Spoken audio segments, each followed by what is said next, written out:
and welcome to this episode of Monumental Moments. And today we will be discussing about the Washington Monument. So you may be asking, how did the Washington Monument come to be? Why is that there? Well, you're in luck because I will be explaining it to you right now. So to start off, even before Washington became president, a lot of people were debating about giving him a monument because of all the efforts he put during the Revolutionary War. And eventually this happened. In 1845, Robert Mills' design was chosen to be the Washington Monument. However, after construction started, the funding ran out, and therefore the monument had to be put to a close, and it was unbuilt for over 20 years, which is a pretty long time. However, in 1876, Congress decided to federally fund the Washington Monument, and a few years later, it's built and here.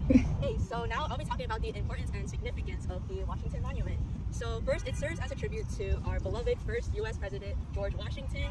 And basically, after the Civil War, when it was finally finished being built, for the U.S. citizens, it served as a symbol of national unity and also a symbol for hope and harmony. Basically, the Washington Monument is one of the most prominent landmarks here in National Mall, and it is one of the most recognizable structures here in our capital, Washington, D.C.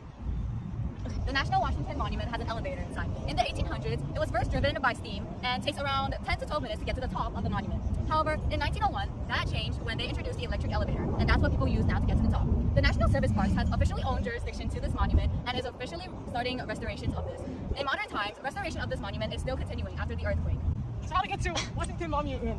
First, you can walk 2 hours over here.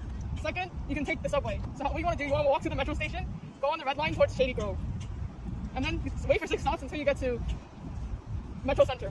From there, you can switch to the blue, orange, or silver lines and take those lines to the Smithsonian. From there, you can walk out, and you can just walk towards 12th Street and Jefferson Drive. And here we are.